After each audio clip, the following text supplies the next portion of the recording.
Well, it's that time of year again when Christmas gifts under the tree might be a guitar for you or someone you love. My name is Brandon.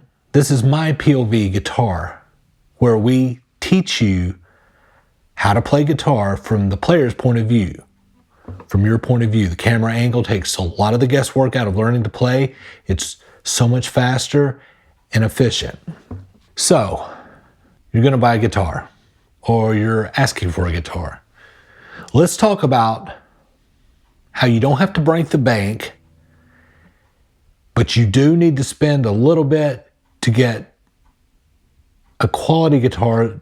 That way you'll stick with it and learn to play. You can go too cheap, but you don't have to go crazy expensive, okay? We're going to talk about overall things that you need to look for in guitars, and then we'll get into some brands and actual models that might interest you, that fit this criteria.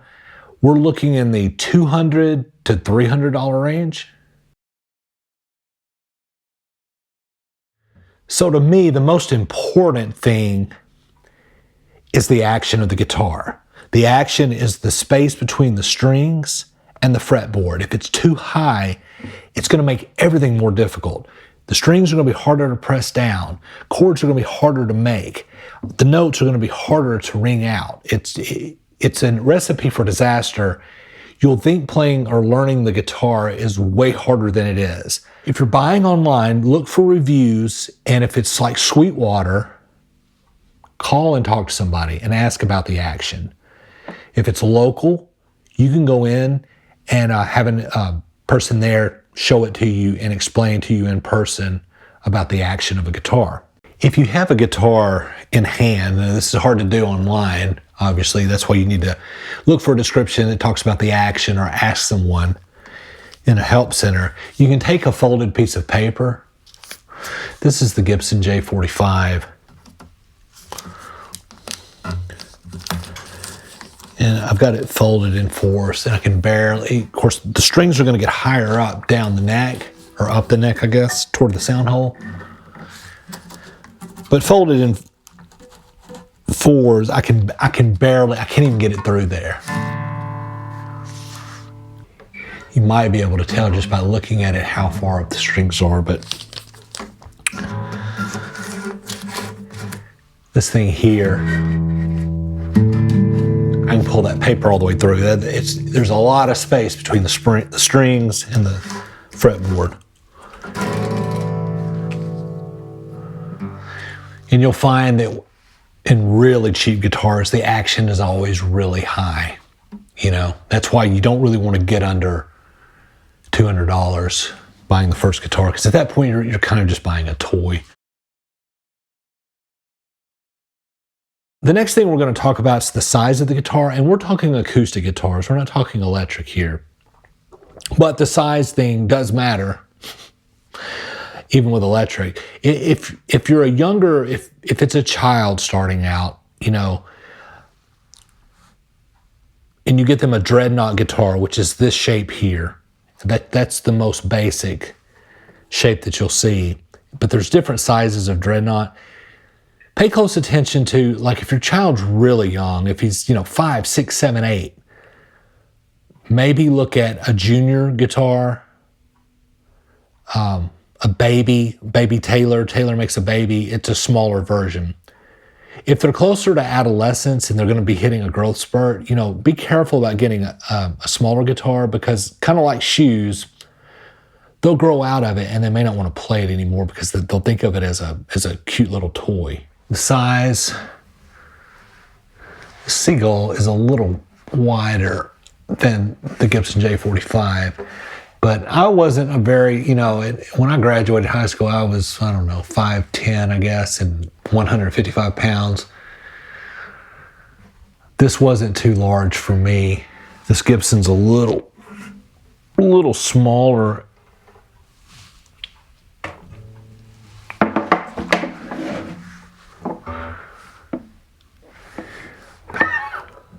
I think the Gibson Hummingbirds are a little beefier than the J45s. But the main thing is just, don't buy a jumbo guitar for a kid. To me, this is a big one. The top of the guitar, this part here. Look for a solid top guitar. They'll say it in the description. What it means, it's one piece of wood. If you see layered or laminated top, don't do it. There might be some laminated top guitars that sound okay for a beginner guitarist, but they sound cheap. The cheapy Walmart specials that are on display around this time of year in the electronic section are probably laminated top guitars. They sound like a toy. You know, you don't want that vibe happening. Another thing too, a solid top guitar gets better with age. As it ages, the guitar will actually sound better. So even if you decide to put the guitar down and not stick with it, this is I don't want to call it a piece of furniture. That's blasphemy in guitar playing circles. But even if you were just hanging it on the wall, it's not some cheapy piece of junk. And if you ever want to pick the guitar back up, it's probably going to sound better than when you bought it. So look for a solid top guitar. Now you might see some guitars that have a solid top and they'll say laminated sides. If you can get solid sides too, that's great. But if it happens to be laminated on the sides and that meets your price point, it's okay. The main thing is for the top to be solid, to get just that good sound that even as a novice, you'll wow, this sounds cool, you know, versus a toy. The last thing on the list is whether or not to get an acoustic electric guitar. And the reason is this: if you're buying this for a child, it's probably going to be many years, if at all, if they decide they want to play out, they want to start playing open mics. But if you're older and you know, that's one of they say you sing already, and maybe you write lyrics and you want to start writing or just playing cover songs, whatever, at the local place down the road, the cafe, you know, that has an open mic night, you're going to want an acoustic electric. There's a pickup in the sound hole, and there's, say for this one, it's just some volume, you can fill them from here and you can turn it up or down. You plug it in here on the strap part, it goes in, and you can play through a PA. This will be, you do not want to play open mics with a straight up acoustic. It can be done, but that's what happened to me. The Seagull is a straight up acoustic. And what you're going to have to do, I like to sing standing up. I think I can sing better standing up. So I wanted to stand up. So I had a mic in my face. And never mind that I had chronic stage fright. And sometimes I would close my eyes, trying to remember lyrics, doing all the things. And I'd close my eyes and I'd butt my head on the mic. Well, you have to mic the sound hole if you don't have an acoustic electric. So if you're standing up, you can't really move. You're held captive between these two mics. You have a small window that you can actually move. If you're sitting down and playing, it's not as bad, but there are also feedback issues. Whoever's running the open mic, you've got two mics going on. Sometimes they start doing feedback between each other. It can be a hot mess. And if you have 50 minutes to get up there and play, it's just not worth the trouble. It doesn't sound as good hooked up as it does natural, but when you're playing out, you pick your battles. So those are the parameters that you need to look for in buying your first guitar. Let's look at some brands and some actual models that fit those specifications to help you even hone your search in more. Okay, let's get into some brands and some models. I've been seeing a lot of good reviews on Orangewood for a beginner guitar. These are made in China. They might be designed in California, but I've been hearing a lot of good things. Never seen one in person, never played one, but to meet our criteria, the Austin Retro 228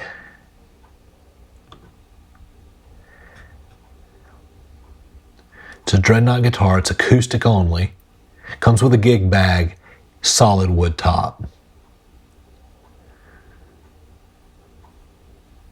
And of course, they have people playing demonstrations I'm trying to remember. You may have to buy through Orangewood itself. I don't think that Sweetwater nor Guitar Center are dealers. I could be wrong on that. But you'll see also the Retro Live. And whenever you see that live, that it has a pickup. It's an acoustic electric, and you see it jumps up to 316. And it does have LR Bags, which is in the, I don't know if it's the exact pickup, but it's LR Bags is a great company. That's what's in my Gibson. So you would just plug into the back there, and you probably have a volume knob right there. I do in my Gibson in the sound hole. Pretty user-friendly. So again, if you wanted to have an acoustic electric, you're going to pay a little more for it. Minis. Again, on the size, if you have a smaller child wanting to play, they have these junior models, and you can see the pricing on that, $185, $241 with the pickup. So you're going to get out a little cheaper, but again, they might grow out of it if they're going to stick with it. The next brand is a brand we all have heard of, and that's Fender guitars. And you can't really go wrong with a Fender. Again, just look for the top.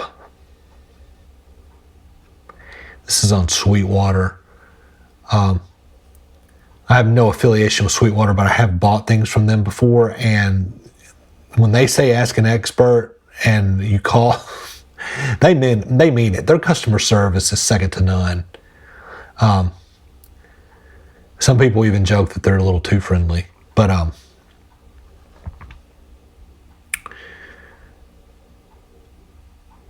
solid spruce. Okay, so you got spruce is the top wood there. They boast on this guitar, Fenders, it's easy to play, the neck, and in the reviews. So, you know, your action's probably going to be lower, and the neck is going to be smooth, which is imperative for a beginner player. So Fender.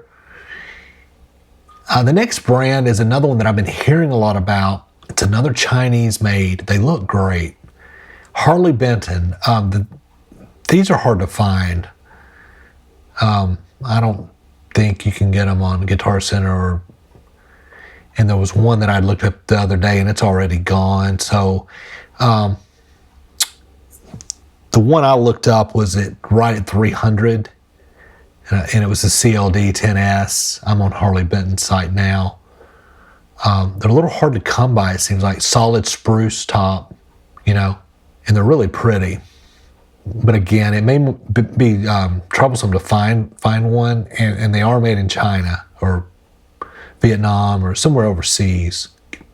And then the last one that I'm going to show you is Yamaha. Yamaha makes great acoustic guitars. Elliott Smith played an acoustic Yamaha for a lot of those early albums, and his tone was just, I looked for years trying to figure out what model, and it's an older model. And just like with any brand, you can go cheap, and you know, every brand has a dud.